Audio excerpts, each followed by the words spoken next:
You looking for me, you can find me at the barbershop. Pulling up to get a cut, bumping through the parking lot. I keep it clean, Rico's where I'm running to. If you in the city, then you probably gonna be coming to. Gang getting down, Red's getting down, Nick getting down, Ron getting down, just to name a few. Everybody blade on point. You trying to get fresh, I'm telling you this the joint.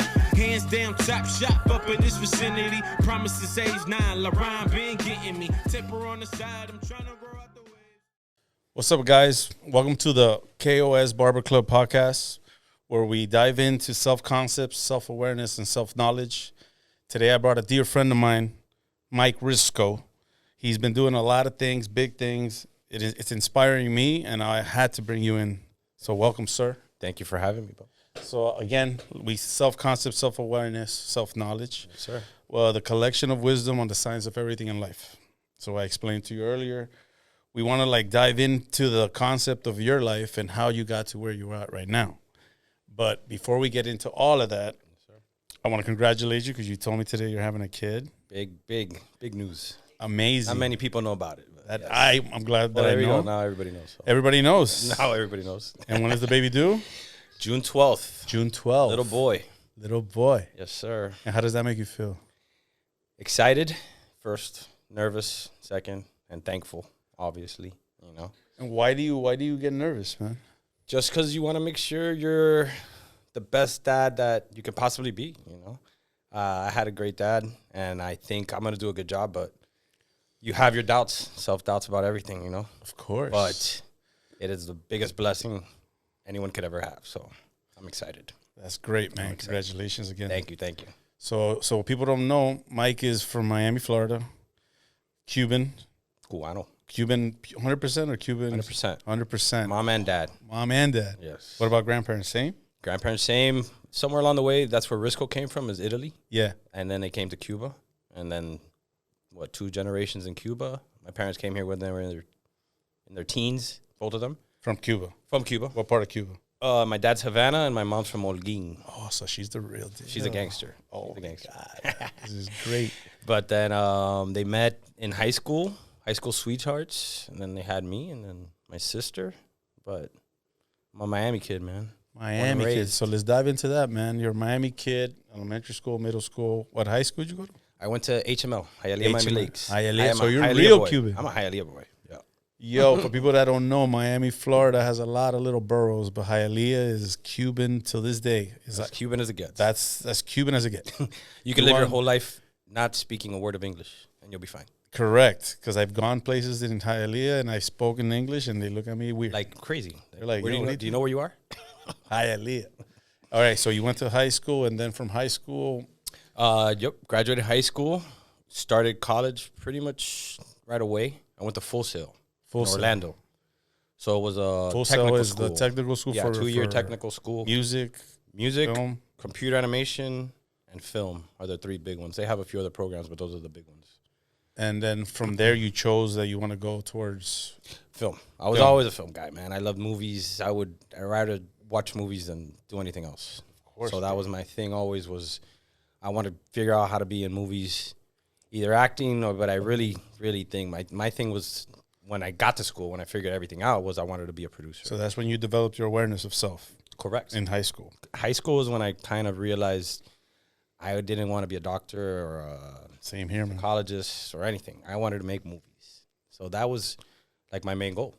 You know, it was just how to do it. You know, so we grew up in Miami. We don't know much about it. So. It wasn't to act. It was to produce, or it was just to be in the industry? Just to be in the industry. But then when I got to college, that's why the whole self-awareness. When I got to college was when I realized what I'd be best at. You know? So you started developing the self-concept. How did you gather the information? People. Yeah. Connections. The thing about college is everybody's from everywhere. Correct. My first day in school, the guy next to me goes, "So you're Cuban?" I'm like, "Yeah." Like, Tony Montana Cuban? I'm like, "Yeah." He goes, "You speak Cuban?" I go, "Yeah, it's called Spanish, bro." Guy's from Kansas. Never met a Cuban in his but life. You can't blame him, dude. But that's when you realize self-awareness, how you are special. Everybody is, everybody's different. Yeah, man. In college is when I realized who I was, and what I wanted to do. Great. And what college did you go to? Full Sail. Full Sail. Yeah, it's like we call it. It's called Full Sail University, but Full Sail University. It's more of a technical school. And how long were you there for? 2 years. 2 years. And then from there, what decision making did you make? I decided I'm gonna try out Miami, see what I'm gonna do next. What my next move would be. What year was this? I graduated in August of 2002. How old were you there? I was 21 years old. So at 21 years old, you already developed a self-concept. Yes, sir. You had a self-awareness. You knew what you wanted to be. You knew what you wanted to do. But I could tell you're a family guy. Super family. So you didn't want to really go far. Correct. I'm like, let me see what I'm going to do, where I'm going to go, how am I going to do it, what are my parents going to think about it. They were separated, but I lived with my mom for a long time. But I always had that backing, like, and that support, like, what do you guys, not financial support. Because what I did next was I drove my ass to L.A. Honda Accord in a 1996. That's a big risk, man. Honda Accord and $500 in my pocket. Okay, let's dive into that thought. Yeah. Because you have your self-awareness. You have a self-concept. I want to be this. I want to do this. I want to go here. Yeah. But you stayed home because of the family. For the family. So what clicked? When I realized that I couldn't grow the way I wanted to grow in Miami for my industry. Yeah, you realized it. I could do commercials in Miami, music videos, but what I wanted to do was make movies. And that happens in Hollywood, California. So for those that you don't know, Mike is working on big projects. We're going to talk about it. And he spoke of it. He said, Tony Montana. We'll get into that later. It has to do with Tony Montana, which is great. The roots. All right, so you made it to L.A. on a Honda Accord. And did you have rims on it? No rims. No rims? No, I took the rims off. It was stock. I think I sold the rims maybe. And it was 20 years ago, so imagine. It was a while ago. But made it to L.A., and I had 3 friends from college that had already made the move. So I called them up. Yeah, so I had that. That was like the X factor of me going or not. I didn't want to just show up. But once they were... Because I'm sure you got, like, kickback, right? People were like, nah, you shouldn't do it. You shouldn't go. Oh, my God. Everybody's like, bro, you're crazy. All my friends, let's talk about that, man, because a lot of times, like in the podcast, we're trying to make people aware of themselves and the options that they have, because a lot of people don't consider themselves to be anything else than what people see them as. Correct. And I've always, since the day I met you, you've been legit, you've been upfront, you've been a straight up man, and I congratulate you for it. Thank you, bro. So I see how that personality trait has gotten to where it is. Thank you. No, so on the podcast, we're trying to embark in those stories, so whoever sees it sparks their mind and says, you know what, I'm doing this. You have to do it. You have to make the decision for yourself. So how was the family? What they tell you? My mom cried, for sure. She's like, tú estás loco. Para allá, tú no conoces a nadie. What are you going to do? 20 years old. 21. I was already 21, but still, to her, I'd still be living at home if she had the option. Bro, that's I'd still be there. The Cuban heritage. Yeah. But friends, what's wrong with you, bro? A lot of my friends are getting into real estate, and all this stuff. Do this, do that. I'm like, man, I can't. I would regret it for the rest of my life. Exactly. Knowing that I didn't have this opportunity. Exactly. And take the chance. You guys have to understand that a lot of times people give you advice that's in the person that's giving you the advice best interest. Yeah. It's very rare that you get advice from a person that gives you advice that is best in your life. Correct. Because I've noticed that. Mm-hmm. I've gotten advice from people. Whatever benefits them almost. Yeah, and then you kind of sit back and be like, okay, you do want me to do this, but that doesn't really make it best for me. Exactly. But you, strong character, knowledge of self-concept was getting built, and you were aware that you want to do this. And I had to do it. I had, I couldn't live with myself without trying, knowing that I had the opportunity. So you got to L.A. So I get to L.A., sleeping on couches. What year was this when you got to LA? 2003, sorry. February 2003 was when I got to so LA. The Chronic was bumping. The Chronic. You had 50 Cent. Oh, my God. Had just come out. Eminem. That was the hot shit out there. But obviously you're in Cali, so they're bumping all that West Coast. Oh, my God. It was so much fun. And one of my first jobs was a 50 Cent music video.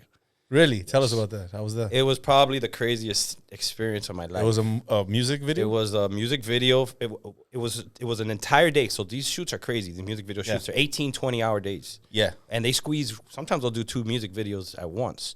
Yeah. So it was a game music video. How are we gonna stop? Damn, now I can't remember which one it is. The Game? The one with the game. What, it was his first single? It was one of his first singles. Hate It or Love It? Hate It or Love It. Yeah. Hate It or Love It. So we worked on Hate It or Love It. And then we went to another club where 50 did this video and it was X-rated. You ever seen it? It's black and white. Damn, I can't remember the damn song. Candy Shop? Not Candy Shop. Shit. PIMP? Not PIMP. Oh, man, it was big. Damn, you've done so many things. I've done so many videos, dude. I've done Outkast music videos. That was my first gig. I'm 21 years old, 22 years old. And what were you doing there? Producing? Production assistant. Throwing away garbage. Learning. People water bottle. Learning. Absorbing. Being a sponge. Getting paid $100 a day to working 20 hours, but learning. That's how you want to do, man. In life, you got to just absorb. Yeah, man. You gotta take advantage of all opportunities. Absolutely, you're not too big for anything. And some people don't even, assistant? I don't want to do that. Luck is when opportunity meets preparation. Oof, I've read that before. That's like one of my favorite sayings. Whose is that? Whose quote is it? I got it from Robert Evans. Was this producer who produced The Godfather. He produced Chinatown, Old School. You rub shoulders with a lot of cool people. I've met pretty much everybody. You know, I've had moments with Jay-Z, Tom Cruise, Leonardo DiCaprio.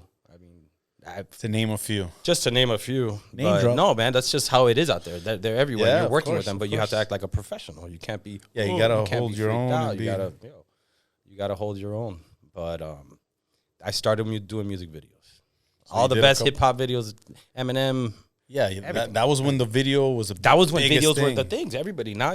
The budgets were huge. $1 million videos. How much did you get paid for one of those assistant videos? $100 a day for 12 hours, and then they'll break you off something for doing an extra hour. $100. You're talking about $100 to $200 a day for 10, 12 hours days. No, it's for not bad. Assisting, that's not bad. Not bad. First gig, not bad. First gigs, yeah.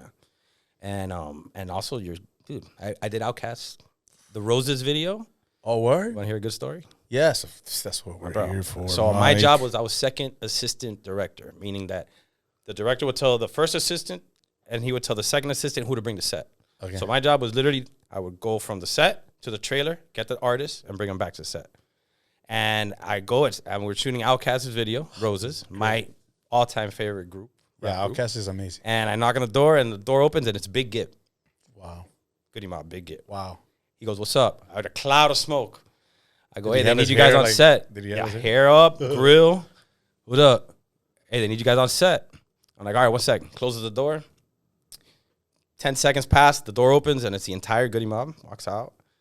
Big Boy, Andre, and what's the dude from one of the, damn it, it's not Big Gip. I can't remember the rest of the Goody Mob. One of them turns to me and goes, "Hey, you want to hit this blunt?" Not CeeLo. Not CeeLo.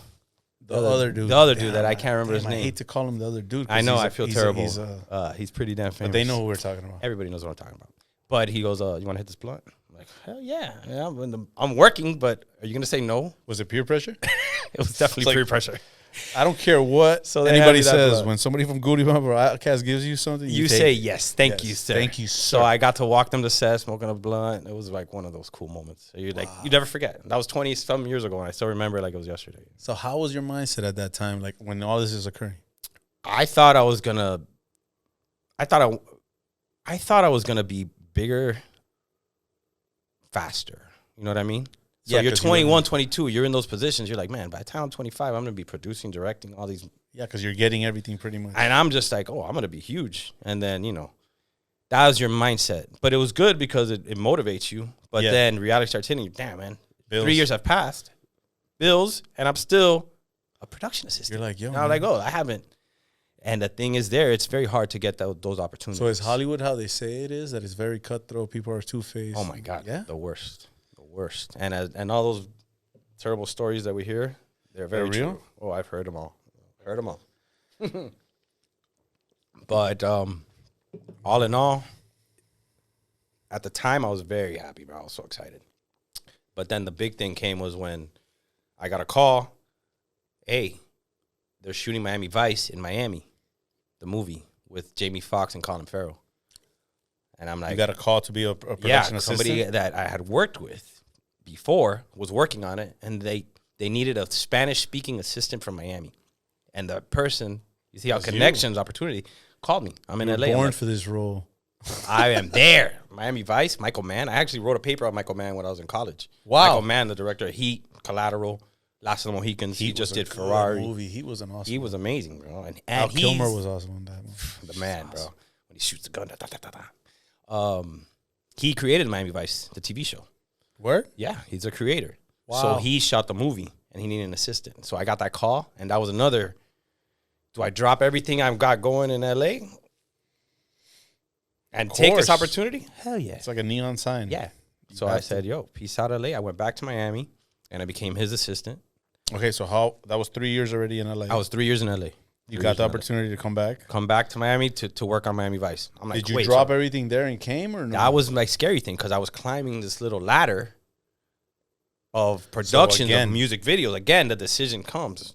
What do? Do I continue this path or do I take this opportunity to work with one of the best directors ever in my hometown? Take us into that mindset. That mindset was another like risk. You know, but that another one of those moments where it's like, if I don't do this, I'm going to regret it. Did you have that conversation to yourself? Oh, yeah. I talk to myself all the time. Yeah. I do it all the time. I think all of us do. On one of the I think it's healthy. Yeah. One of the first podcasts we were talking about it, that the voice you hear, for me, that voice is not me. No. Why do I know that? Because when I hear myself in a recording, that's not how I sound. It's someone else. So when sometimes I hear or I'll like say something or think something and then I'll be like, nah, don't do that. I'll be like, what? Yep. And it's not like, oh, what? But I think of it like, wait, hold on. And then I apply everything I've learned or everything I know. That's how I compare and I contrast and then I make a decision. Isn't that crazy how life works and how it all comes down to sometimes your entire life comes to one moment, one little decision? Yeah, man, but a lot of people don't know about this. A lot of people don't even think about this because they're so worried about day-to-day struggles. Of course. Or they're worried about speaking what is going on in their mind because they feel that they're going to be, misinterpreted, misintrude, or judged. Or judged. Especially nowadays with cancel culture and everything that's going on. You want to make the right decision and be like, oh, I can't do this. What are people going to think? You know, so. The other day I was bugged out, man. A client of mine's son committed suicide because he was getting bullied in school and I was on vacation. I was in Arizona and then I saw it and I was like, bro, it took me a while to compute. I was like, yo, this is real. I've been cutting this kid's hair for 10 years. That's 5-year-old to 15. Wow. So if anybody out there, if you have something to say, speak to some people you trust, and not always do you hear what you want to hear, but understand, compare, contrast, make your decision. Absolutely. And we all have dark days, you know. It's normal. That's dark life, days man. Is what makes us 42 years old, man. My life has been a roller coaster. You look like you're 20, bro. Thank you. I appreciate it. 42. But that's also, I feel like I can give advice to people. Of course. You know what I mean? I've probably been in your position, whoever you are. You've been on top or you're in the bottom. You know, if not, at least maybe one word that you could help someone. You know, so I'm totally backing them. That's so sad. Like 15 years old. Think about you 15 and how much has happened since then. I did, dude. Know? I was talking to my son the other day. My son's 15 years old. Saba, what's up? I was telling him like, hey, do you know what you're gonna do? And then he's like, what do you mean? I'm like, in life. I don't know, Dad. I'm only 15. I looked at him. I was like, dude, at 15 years old, I moved out of my mom's house. I was living by myself, couch surfing, doing my thing. Yep. Cutting hair, making money, making moves.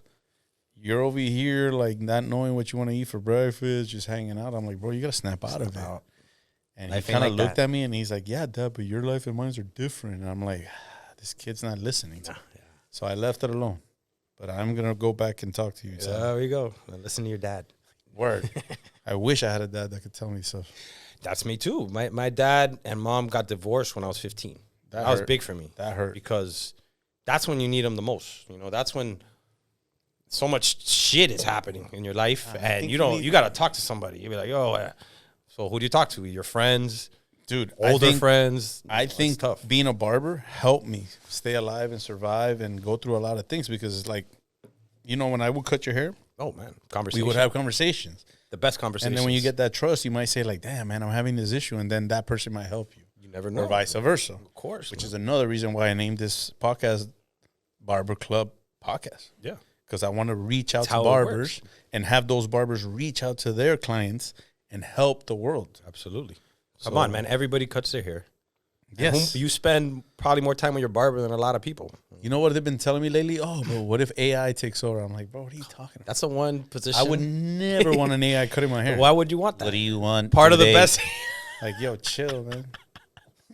You messed me up, man. Damn. Like, what do you do? I you am complain to an sorry. AI? I'm sorry, sir. What Sorry, do you want me to sir. do? No, man. That's the thing about the barbershop. It's always like, it says like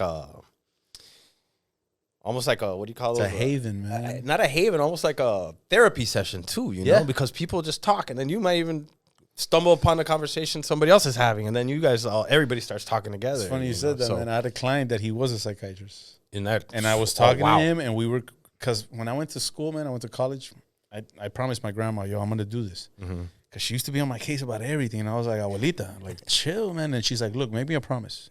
You're going to finish school. And if you do, and you continue, and you graduate, I won't bother you. I go, word? Bet. Boom. So Done. that, I had to Motivation. do it. So I kept going to school. Yeah. And I kept taking psychology classes. Like, I have every single psychology credit that you could possibly take. So that makes sense now. That makes a lot of sense. See, I didn't know that about you. Yeah. That makes a lot of sense. So I understand the psyche. all your clients. I understand the process of developmental stages and stuff like that. So I kind of like see things, you know, and then once you understand it, you start seeing it, and then you start foreseeing it. You start predicting things. That's what I was about to say. You could probably tell people just from their tone of voice almost. I always tell anybody, I'm like, bro, my keen sense of like understanding a person right when I meet him is very well. That's very good. That's a gift. Like when I first met you, like it was like, wow, this is a different person. You know what I mean? Thank you. No, and the same. And it was like, yo, this is a real stand-up guy. Like straight up, just from the conversation that we had the first time I met, I was like, yo, Mike's cool. Appreciate that, bro. Appreciate that. So let's get back. You were coming from California to Miami Vice. Yes. All right. So I get that call. Michael Mann needs a Spanish-speaking assistant. So I fly from LA to Miami. One suitcase. I left a lot of stuff at my buddy's house that I was staying with. Thinking you were going back. Thinking I was going back. And, dude, I'm on a plane the next day to the Dominican Republic, location scouting. They filmed in the Dominican Republic? So so if you watch the movie, the movie takes place in Haiti. Well, certain scenes take place in Haiti. Okay. So they made El Capotillo look like Haiti. Santo Domingo, which is like the hood. Like you cannot go in there. You know how we got permission to shoot there? Money? We had to get Michael Mann. No, they had the drug lord. This dude was the drug lord. He ran that shit. All the little gangsters escorted us in. I was there. Michael Mann, the producer, and the cinematographer. Just 4 people. No cops, nothing. Talking to the real with deal. a bag with $20,000, I think it was. I honestly don't remember how much it was, but it was something like that we handed to the drug lord, and he said, okay, you guys could shoot here, and all my kids are going to extras? be your security. Oh. Because they don't allow cops in there. No cops. So you want security? My gang members are security. It's the best security you got. So they all wore these little yellow vests. I have a photo. I'll show you. Should I drop it? Of these little yellow vests, and they were our security. So I had these 4 little dudes that would walk around with me everywhere. Feel safe? You know. I actually did. Yeah. What's crazy is though we're shooting, and Jamie Foxx and Colin Farrell are walking down the thing, and man, this is the craziest shit, man, I've ever seen. So the Haitians and the Dominicans, they're beef, and this little Haitian kid, threw a rock at Jamie Foxx.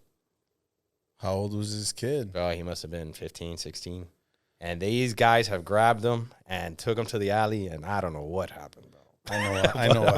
I know what happened. I don't want to, But it was that was another amazing experience. So I became Michael Mann's assistant. I was his assistant for 2.5 years after that. So you got credits on that movie? I got credits on that movie. Congrats. I actually got to travel. We spent 6 months in South America. In Brazil. We shot in Brazil. Punta del Este, Ecuador. We shot in Buenos Aires. We shot in Montevideo, Uruguay. So I got to travel. Places I would have never gone if I had 3-year span. In a 3-year span. 2 years college, 3 years in LA, and then back to Miami. But and how long did that whole production take? So the production took about a year, and then back to LA. So in a 6-year span, you went from start to where I'm here to where now. I'm at now, which is I'm the right-hand man to one of the best directors in Hollywood. And I'm 26 years old. Did you have any doubts at that time? Yeah, bro. All right, because that's when I got this crazy little bug. called The Acting Bug. So I wanted to be an actor. I could do this. Because I'm watching these guys, man. Jamie Foxx. That's and the bug Colin that I Farrell, got, bro. Colin getting $11 million for doing this shit. I'm watching. I'm like, man, I could do this. I'm constantly looking at him. I'm like, bro, I could do So this. then I took another chance, which was Forget the production. well, because Michael had other assistants that never really did much after. They just became more assistants. I'm like, I don't want to.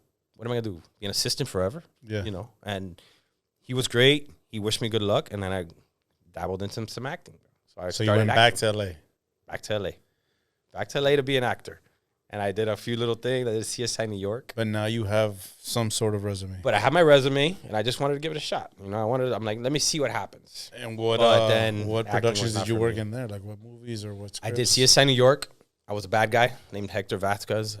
I snitched on my friends, and I got arrested. Gary Sinise, Lieutenant Dan, slams me up against a wall and Lieutenant interrogates Dan? me. Yeah, so I'm like, oh, now I'm going to be a But movie not star. in the Forrest Gump. Just the guy that plays Lieutenant Dan. Yeah, Gary That's Sinise. a good actor. I Gary love that Sinise. guy. That guy's the best. You've seen CSI New York. I mean, come on. Guy's amazing. He's short though, right? Short. He's shorter than me, and I'm freaking short. I knew it. I have freaking short. All those guys are short. Tom Yeah. Cruise is probably 5'7", 5'6". Really? Brad Pitt, too. Brad Pitt is my size. Oh wow. All these guys are short. They just, you angle the camera right, and you look bigger than they are. Hollywood. Hollywood magic. So, Wow. no, that's why. Then I thought I was going to be the biggest actor. I'm like, oh, that's it. Be an actor. Second gig, and I'm on CSI New York. Yeah.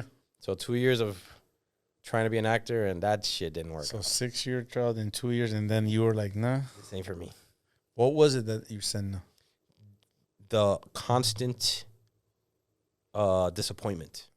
Oh yeah, it takes a. Oh, that shit is heartbreaking. Especially when you start strong, because I did. I started strong. So what and would then you it was- say that was the was the self concept or self awareness? That's self-awareness, because you're just like, because you have to continue to tell, man, am I a loser? I'm like, I thought I was going to be so big, and I'm not going anywhere. I'm not getting anywhere. Yeah. So you're like, dude, this is, maybe I'm not good enough, And Maybe then that's why another. there's so many crazy suicidal stories from that. Bro, you don't understand how many heartbreak. Hollywood is a town Can of you heartbreak. I could imagine. People last there 2 or 3 years. I lasted 15 years, which is pretty damn good. So you did the CSI thing, you got the done, and then after all of that heartbreak, what happened? After all that heartbreak, I started doing my thing with my partner, Aaron Salgado. Aaron Salgado is my producing partner to this day. So we started writing, started doing a lot of TV pilots, writing this, writing that. We wrote a couple of horror movies, one called You Ride, which was like an Uber that gets hacked. But the Uber is rigged with all these murderous devices. And how'd you learn to write these scripts and all that stuff like that? Well, obviously I went to film Self-taught? school, and there's a course on it, Yeah. but it wasn't my thing. I wanted to do other things. So you have some sort of idea how to go about it. I know how it works. Billy says this, but then the thing is, I'm sure this happens to you. You probably create movies in your head. Movies. The problem is I create stories and books, cinematography all sorts of masterpieces. things. The problem is putting it on paper. Yeah, It's man. so hard, man. Yeah, That shit is hard, time consuming. And so we did that for a little, and it just kind of Fizzled. fizzled. But we did have we had a good run. He directed a movie called Magic City Memoirs, which is probably my favorite Miami movie.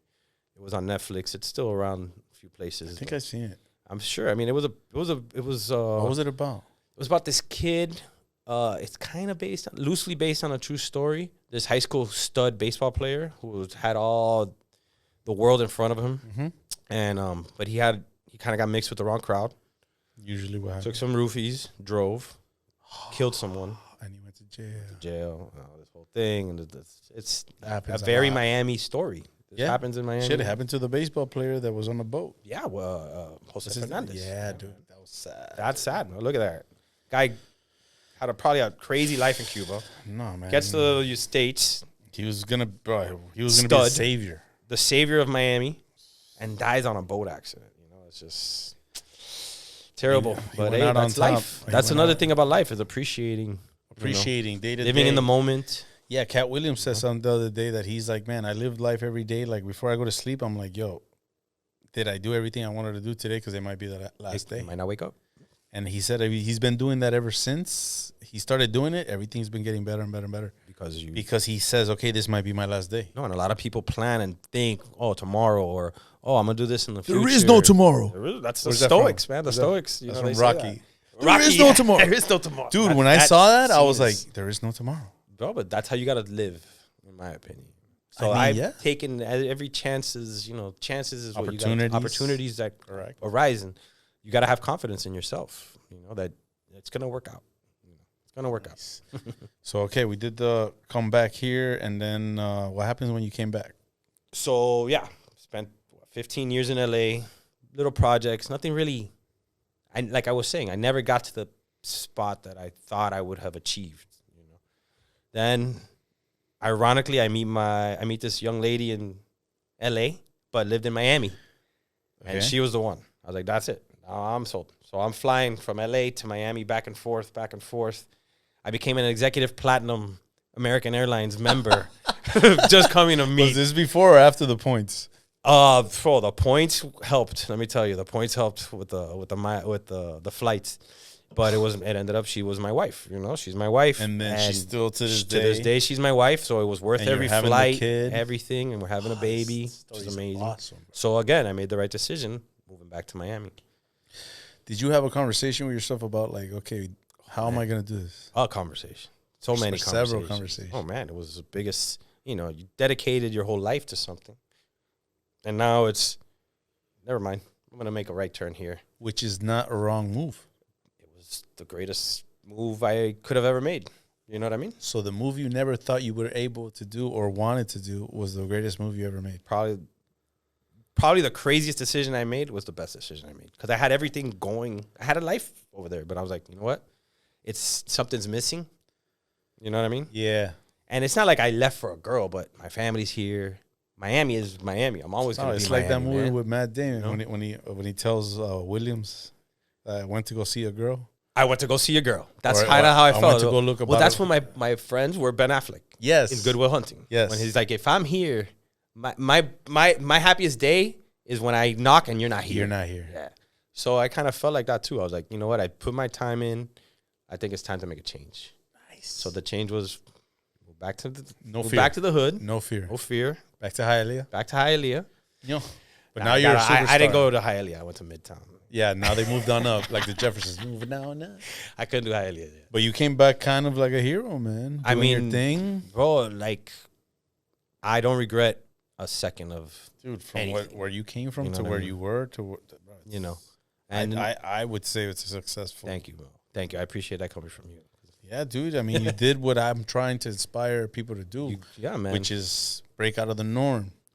And if people criticize you and think you're crazy, I've said it before. In this day and age, if somebody thinks you're crazy, you're doing something right. I believe it's a compliment. I think it's a compliment. Yeah. I'm like, yo, you think I'm crazy? Thank you, bro. I appreciate it. Because if you think, because I don't want to be like, I don't want to be like you. I don't want to be like you or them or anybody else. I want to be like myself. And if I'm crazy in your eyes, man, then you really got to take a step back and analyze what it is that I'm doing here, because I'm just trying to speak the truth and show love and compassion and help people. Dog, that's why when you reached out, I was honored. Dude, when I found out all the moves that you're making, which we're going to get to, because it's awesome. I want to know this story. I'm thank you again for having me, because what you just said is what I like about this. It's good advice for people. You know what I mean? That's all I want to do. People want to hear good stories. I just want to tell people the story and show that all of us are vulnerable. All of us. All of us have doubts. All of us have pains. All of us have struggles. But it's what you do in that struggle that makes you who you are. Correct. Like I forgot who quoted this, that there's no difference between a coward and a hero. The only difference is the action. I saw that not too long ago. So it's when the I saw action that you make, the action that you make, yeah, the action. and how do you imply action by knowledge. What you know, how you feel, what you interpret is how you act on. You react, and if you don't know, you might not even do anything. Absolutely. So that's self-awareness is important. Self-awareness is one of the keys of knowledge in life, man. A lot of people aren't self-aware, but they're not self-aware because they don't even know what self-awareness is. Probably. But you know what? They know that they have to go to school at a certain time, and they have to sit down, and they have to raise their hand, and they have to listen to this person. And I'm like, bro, come on. Part of the norm, it's. I was a person that never. We're rebels. You gotta, and I think it's good to be a rebel. In a lot of sense, because some people take it overboard. That was my next point. Was You want to be a rebel, but you want to be self-aware, conscious of what you can do and the way you're doing it. Well, you know check what I mean? it. Like everything. My life, what helped me was that promise I made to my grandma. There you go. Because I've had plenty of opportunities. Like, you know a little bit about me and my background, but I had a lot of opportunities to totally go the opposite way. Correct. And then I had opportunities to go the right way. But all I did was keep that promise. Yep. Like, you know what? I'm not going to do this because I got school tomorrow. Yeah. I'm not going to go to that trip, or I'm not going to do this thing because it might affect something else. And I'm going to let my grandma down. That's part of you know, knowledge, being responsible, knowledge, all that kind of stuff, where it's like, you know, do the right thing. I think that's what the Bible says too. You know, if you interpret everything, you know, all about life is do the right thing. Yeah, the Bible don't do something that you know is wrong. Scriptures don't do nothing that you think is wrong. But the Bible, to me, I've read it a couple of times, and I agree with a lot of it. A lot of it, you know, I kind of like. Yeah, but it's a book. It's a book. You can interpret. Everyone interprets it however you want. You know, but I think the whole thing is just be good. Be good. I think like follow the 10 Commandments. You're good. That's how it should be, and I feel like religion. That's why kind of it was established. Was just my religion. You have to be a good person. Do good, feel good. Do bad, feel bad. That's how it works. Simple. You know how it is. If you know you're doing something wrong, feeling good, and you still go through with it, you're gonna feel bad. Religion is feeling good.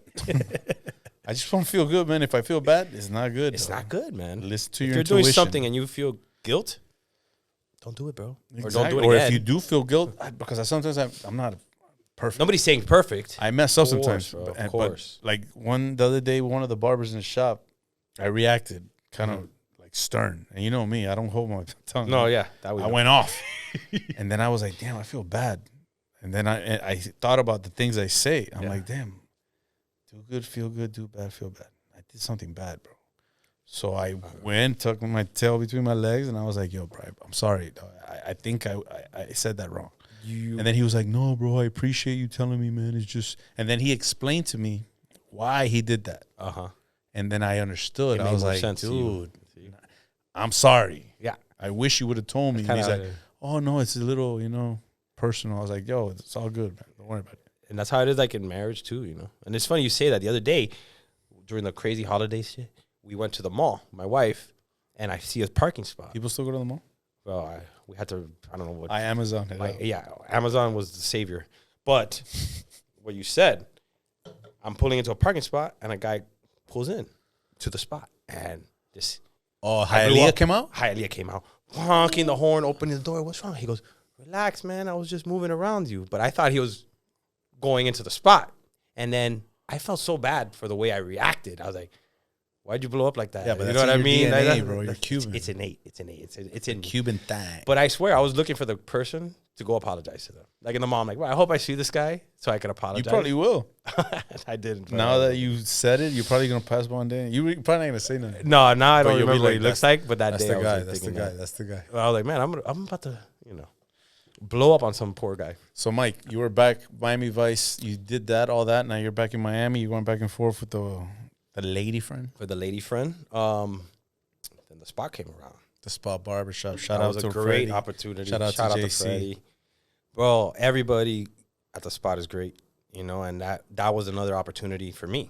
But it was a completely different thing. It was like another decision.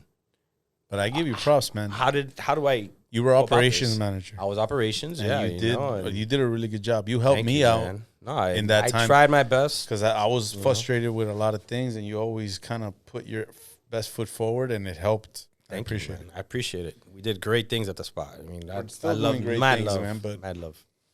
So that was. But speaking of decisions and stuff, my whole life film, peace. And now you're in like a corporate role. But I did it my way. Which I think helped the whole situation. Yes, it did. And my experience in movie sets, in this and that, also dealing with other people, artists, because barbers are artists. Barbers are artists. Barbers are divas. No offense. Yes. But you guys are divas. You guys have the ones that are not that good.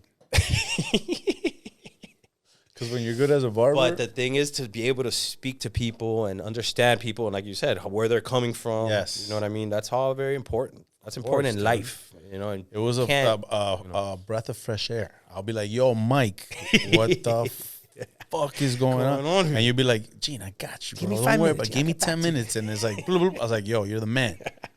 You saved me, bro, because there's a lot of times I was about to blow up. No, man, it was a great time. Great time. Yeah, we Love had fun. everybody. It was cool, man. Fucking We awesome. miss you, man. I appreciate it, man. I miss everybody there. Now it's kind of like a little daunting, but it's still good. It's still great, man. It's a great place, and the clients love it, which is important. Clients love it. Yeah, but like, you know, when things start growing, like when your plate gets so full sometimes, you have to pay attention to what falls off the edge. 100%. That's very important. And I've always told Freddie that, man. I'm like, yo, you got to pay attention to what's falling off the plate, man, because it keeps getting stacked. Sometimes you got to push the things back in and organize yourself. Absolutely. Hopefully he listens. I'm sure he will. Yeah, he's a smart guy. It's a great place to be a part of. So then you started being the operations manager for I was the operations manager several years, 3.5 years, I think we were there. And then that was cool. It felt like nothing, but it was 3.5 years. And then cheers to that, bro. That beer's great. You want another one? Yeah, I'll take another one. This thing is raw, right? It's delicious. I love it. And then again, you got to expand the shell, you know, you got to grow. And it's what I did. It was the best decision for everyone to move on. The spot's in great hands, so it was. I mean, not to be all mystical and don't worry about it, man. Not to be all mystic and stuff, but sometimes life, like I've said it before. Sometimes you're winning, and then you lose. 100%. But because you lost, it sets you up for the win. So, like, you went to LA, you're feeling down on yourself for all the doubts and all the people saying, "Oh, you're not the guy. You're not the guy." Then you felt bad. You're like, you came to Miami, you did a totally different move, and now you started a new movement. But you had a self-awareness. Self-awareness is key. And you created a self-concept. And then you gathered all the self-knowledge, and then what'd you do with it? So now another opportunity presents itself. What are you going to do? You're in Miami, but where's your knowledge? Still LA film. Yeah. So let's do it here. Let's do it here. So you brought the knowledge of LA to we brought the LA knowledge. Me and my partner, Aaron, shout out. What's up? Genius writer. What's up, Aaron? We got to get him in here. Yo, I was hoping he would be, but he's up in Orlando working on. We're doing a Ma Barker. You know who Ma Barker is? Ma Barker was huge, big in the sounds like bootleg. Bob Barker. He was a bootlegger, like Moonshine. Woman, old lady, Ma Barker. Yeah, I thought it was Bob. Ma Barker. Ma Barker. She was a bootlegger. Bootlegger, old school, like Florida. Bootlegger? Great. It's gonna be a great movie. Lord. But he's location scouting up there, looking at locations and stuff. Oh shit! But we said, well, dude, let's do everything we're doing in LA. Let's do it here, and that's what we've been doing. You know, so the last few years, focused on making a little mini Hollywood down here. So we got a bunch of projects. We got some good backers. We got great partners. Man, we got Jesse Torero. We got Aaron. This guy David Ortiz was the man. And man, you got Gene. And you got Gene, who's gonna be in our next pilot, boy. Dude, I'm gonna try, man. I feel like, but it's because it's you. Like, I feel like, yo, man. Another reason to be honored. Another reason to be honored. But okay, so then you started creating a lot of pilots, a lot of stories, a lot of screenplays, all this kind of stuff, right? Yeah, but we want to focus on Miami. Miami's a special place, man. So let's There's go nothing there. like that. So let's go there. One day we were cutting your hair, and you asked me, "Yo, if you could make a movie like Scareface or a part 2, what would you do?" And that's crazy, man. I pretty much said, "Man, it's funny you said that," because I've always said there's 2 ways that this movie could go. Part 2. Yep. 1, Manolo didn't die. Right? That's the key. That he went to the hospital, they revived him, and then he get back for what happened to his boy Tony, right? Of course, revenge. And then the second idea that I told you was, what if his wife was pregnant? Yep. And that was already cookie. So when you said it, I was like, damn. The whole time I thought I came up with this shit. I mean, I officialized. You officialized it. That's what you did. Because we've been working on this for years. Yeah. Bro, movies take years to develop. If you want to that do it was right. the story. But that was kind of like the original concept. Dude, when I saw the trailer, I was like, yo, that's what I saw. That's exactly what I saw. So you're making really the movie. well-received. You could go ahead and promote it now. What is it? Montana. Called Montana. Giancarlo Canella. Giancarlo Canella. Which was funny now that I'm on record saying it. When they first came to me, I was like, man, he's too much of a pretty boy. He's a pop star, you know, a Latin pop star. Yeah. Tony Montana's son. That's not going to make sense. But the dude killed it. The dude's official. He's official. He's official, and he's got those blue eyes like Michellee Pfeiffer. It's a perfect combination, you know. The so Cuban and falling Michellee into Pfeiffer. play. Perfect role for him. He killed it. So explain to him. The movie was Michellee Pfeiffer, the character. So, yeah, if you remember in the movie, at the end, Tony's calling, looking for Elvira. Where's Elvira? Where's Elvira? Nobody can find her. So our story picks up that Elvira took off to Baltimore, back where she was from, pregnant with his son. Because she found out she was pregnant. She found out she was pregnant. And actually, the reason she left was when he told her, "Oh, your womb is so polluted." Yeah, and he goes, "How would you raise a kid? The way, How could you be what kind of father would you be?" You remember all that? So we use that in the trailer. You hear that voiceover. So the story just kind of developed into him being born, not knowing who his dad is, but his mom's still crazy, being raised in foster care and stuff like well, that. because she ends up dying of an overdose When he was born. After yeah, he was like you born. don't pick this up on the trailer, but and when we start the series, you'll see that she overdoses at 13 because she continues with the blow, and he goes into foster care. So he never really finds out who his parents are. And then some people online are like, "Oh, you think he wouldn't have checked?" A lot of people in that situation, you don't care. You know, it's just like he's a rebel. Yeah, his name is Montana. So what? Well, so what? Exactly. Yeah. So once he gets out, he starts doing his thing with his boys in Baltimore, whatever, ends up in jail in Atlanta. And then in Atlanta, there's a Miami kid who says, "Hey, Montana?" Yeah, that's the part I didn't get. Yeah. So she went to Baltimore. He's in Baltimore foster care. Yeah, he's in Baltimore foster So he care. doesn't even... He has no clue about what's happening in Miami. Okay. But this dude from Miami goes, "Montana, and your mom's Cuban? Like, have you looked into who your dad is?" And that's when he starts researching. So in the series, we're going to show his looking. Yeah, that's the part you guys filled in because I never thought about that. Yeah. I So always he has thought to Miami. fill in. Like you were raised in Miami. No, of course he would have figured it out. He's in Baltimore this whole time. So he's just like, but it's in his blood. You know what I mean? Like he's Tony Montana's DNA. son. That's in the DNA. You can't change it. Self-awareness, if anyone has it. Wow. And he, so once he realizes it, he comes down to Miami to look up his grandma. His grandma says, "Hey, your dad left you this. Go So talk she's to been this holding lawyer." it? She had been holding it. She felt guilty because, like, in Yeah, the 'cause trailer, she says he always tries to buy me off. So he tried to buy me off. So I put everything in your name when I found out who you were. So he goes to the lawyer who says, "Hey, you have these safety deposit boxes, and you have these 5 properties that haven't been touched because they're under your name, so they can't be leased without your approval." So when he goes into the safety deposit boxes, he opens it up, and there's the photos and all the memorabilia that his dad kept, and there's a map, and he's to all these different warehouses. Each one has a map. So the map, he leads to the map, smashes the door, and it's just cash, gold bricks, blow that's probably rotten by now, but all sorts of things, and that's just how it go rotten. It doesn't go rotten. No, gold doesn't get bad. No, I'm talking about the blow. The blow? It goes back. I don't know. Does it? I don't know. That's a great question. Somebody out there would know. Message. But but the story picks up. He just kind of. So he calls some friends from Baltimore to come down, help him out. Then he starts reaching out to other people. He starts doing more investigation. So he connects with his dad's friend's sons. But the whole time, Manolo's alive. Oh, yes, I saw that. At the end, you see him a Manolo's little alive. snippet. Yeah, we kept it creep, but Manolo's alive. How'd you get a hold of that guy? Bro, it was not easy. He's a Miami kid too, so we were able to connect. And we told him the story, and he's like, I'm in. It's a great idea. Wow, awesome. So, but he's in a wheelchair. So we're going to do a little CGI. We're going to get the original footage. So do you're some still CGI filming? where he moves. Oh, yeah. We haven't even really started the pilot yet because we're beefing with Universal. Be on the lookout. Gene's going to be the barber. So if anyone wants to movie. write to Universal, they're trying to make another Scarface version, a comedy. They want to do like this comedy, slapstick comedy Scarface movie. So how do we block this? Bro, how do we do this? I don't want to say the guy's name on the... No. I'm not going to blow the guy's name up, but it's this producer dude that just... He doesn't get it. But how does that work in Hollywood? We're getting closer. The problem is Universal owns Scarface, the name, the property. But we're getting in there. If they can grant us the rights, which we're getting close. We've had a few meetings. We have a few conversations.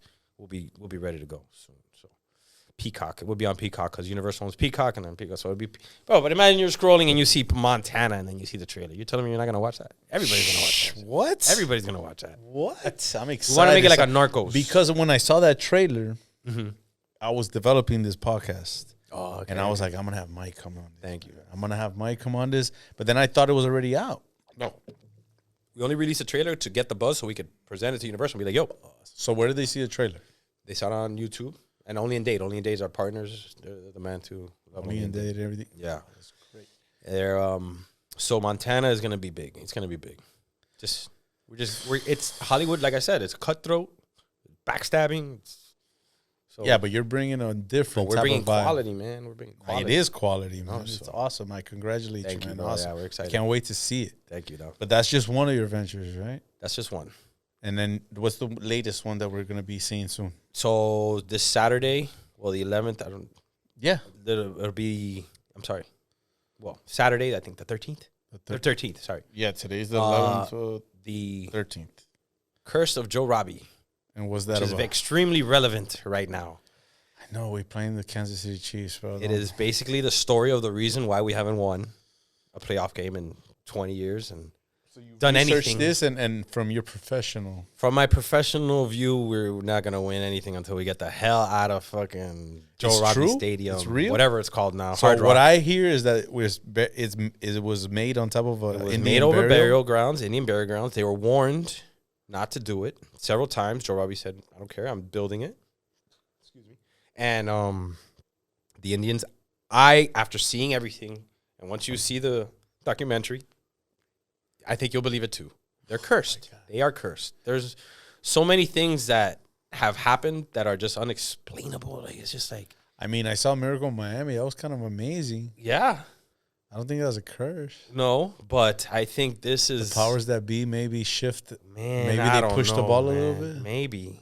I mean, when it hit that guy's helmet against Buffalo and it flew and it just fell into the Miracle Miami is, I think, a fluke. I was there. I loved it, man. That's just God messing with us to give us hope. Or maybe like some spirit from some The native. spirit. Man. Like, oh, yeah. He's a dolphin fan. Oh, look at this. Oh, you Yeah, like that? dangling the carrot. Giving us I'm gonna hope. take it all away. But that's what they do every year for us, man. They give us hope and then they let us down.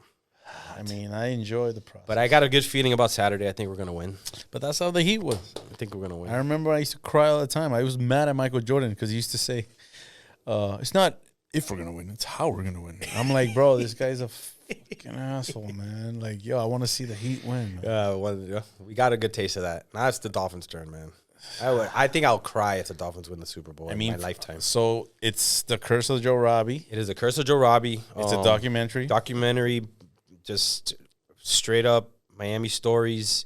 We got great interviews with the Indian tribes. It's hard to make a documentary. Yeah? I think it's harder than making a real movie because, first of all, you want to be truthful about the subject. So you got to do a lot of research. A lot of research. Cross-reference. Cross-reference, exactly, because you don't want to... Accountability. And, the people involved, like the people we're interviewing, we want to make sure they're saying the things that they're saying, so we have to double-check everything, so... It's not easy. Plus the old footage. We have to find a bunch of old footage of the Dolphin games. That? Libraries and stuff? Oh, my partner's the man. The director. I'm the producer. All I do is kind of keep the glue, but the director is always the genius behind the action. So do you have make it happen. Do you have an assistant producer? I don't have an assistant producer. Even though that's where you started? Well, I'll get there soon. Probably when the series starts. That has to do more finances and stuff like that. Yeah, that's more like day to day. I mean, bro, as a producer, you're dealing with the crew, the cast, locations, budget, legal problems, legal issues, permits, all that kind of stuff. Yeah. And then the director just focuses on the story, acting. So, but that's kind of when I am self-awareness. I am good at bringing people together. Yeah, and like I don't want to say inspiring. I don't want to say I'm an inspiring guy, but controlling you have the to keep that energy. Yeah, you have to keep that positive energy because, dude, like I said, you're on set 12. Yeah, but you're the man for 18 that. hours. I could vouch. You're the man for that. Thank you. I mean, that's don't ever get discouraged, man. Keep it moving and keep it moving. You know what I'm saying? Thanks, dog. I appreciate everything you're doing, man, and I appreciate you coming here and sharing everything with us. No, I hope so. And what else could we expect from Mike Risco? Mike Risco right now, man, it has been a roller coaster. Because with all these good things that are happening, it's also, life happens. My grandma passed. Sorry, You know what I mean? That was hurt. I know, I was like, oh, your grandma, you're 40 years old. But still, that was like the family rock. You know what I mean? So there's those things like that still affect you. Obviously, with the child coming, financials. You got to make sure everything's in place. Yeah. You got to make sure you hold it down. I started late. I'm 42. I have friends that their kids are in college. Bro, time doesn't exist. But it doesn't. Time you know what I'm saying? exist, bro. Look at all I've done, and now I'm like starting my new chapter. You're just starting. I'm starting my new chapter.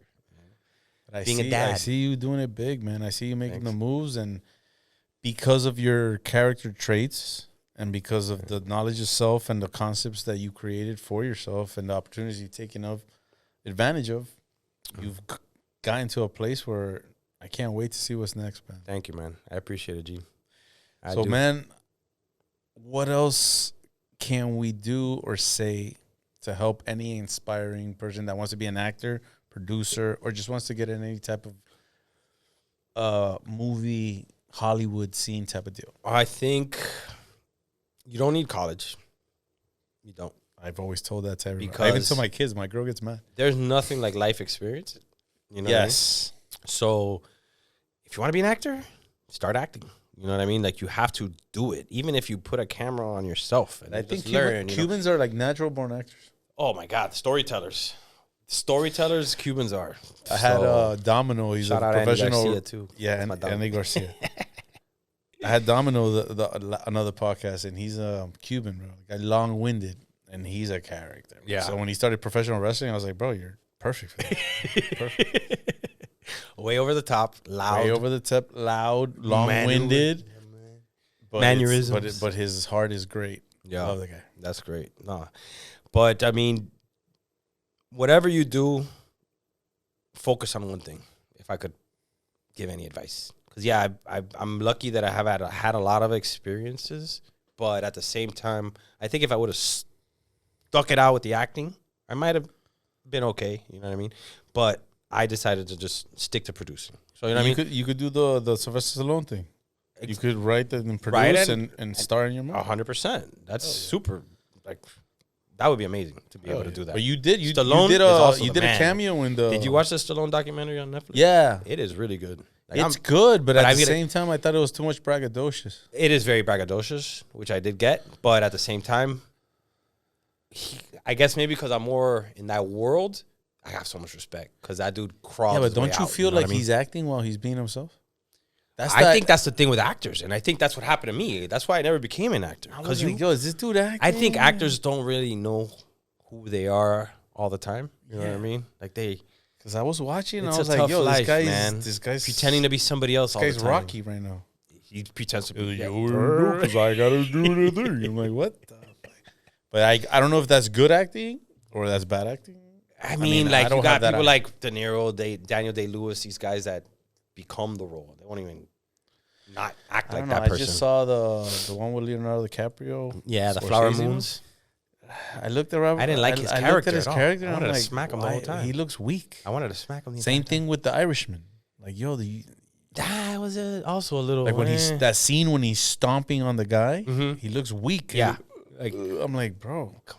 When you were stomping the guy in Goodfellas, that looked like it hurt. Stomp that looked like it hurt. I've seen stomp offs in my day, and that's a good real stomp. That's a real stomp. When you have that face, like, and then the hand. But yeah, man. But yeah. So if you could speak to those kids that really want this, what's the advice? The advice is I know it sounds corny and cheesy, but don't give up because it doesn't happen overnight. Never give up. It doesn't happen overnight. Nothing happens overnight. We're still working on it. Maybe the lotto. But I don't even know if that's real, dude. I think that's fake too. Have you seen the documentary about all the people after lottery, life after lottery? No. Dude, they're all like drug addicts. Their families are destroyed. That's the problem with money. That's another good subject too. Money, it exposes who you really are. Correct. You know what I mean? So people that don't never cared for money. Work for money. Yeah, I mean, never been rich. I use it. Fun coupons. Had money. Yeah, fun coupons, you know. But it's not everything, but it does help a lot of the situations. But so people that really want to do it, don't give up. I know it sounds corny, but it's true. Because that shit, it is hard. Anything in life is hard. Anything. Yeah, but that's what makes it great. That's what makes life great. And that's what makes life interesting. Because if it was easy, you wake up and you got to have something to pursue. But self-awareness, man. Self-awareness is the key. I love that about this Once podcast. I started being self-aware and I started developing my knowledge in the sense of like, okay, why is this? And what is that? How come he did that? How come he did this? I never just brushed things off. No, now you, every day, every decision. And then because I gave that promise and I started going to school and I started learning, it started coming to me. And then I started having like, not visions, but more of understanding of future events. Yeah, learning is key. And then when things started happening that I understood why they were happening, I was like, okay, I could direct this. Yeah. If I made this decision, now this wouldn't have happened. Okay, or this would have happened. You know what I mean? So, and everything starts falling more into place. So, guys, always understand who you are, what you want. Create a concept, have an awareness, and then just use the knowledge. Use the knowledge. Use the knowledge that you so attain in life. You would tell them that. Never give up. Never give up. Use the knowledge that you gain with experiences, and just don't give up, man. That's all. That's what life is. It's just wake up every day with a purpose. Be motivated. Understand that might be the last day that you ever do anything, and so going with it 100%. Absolutely, man. And I'll never promise. Live, laugh, and love, man.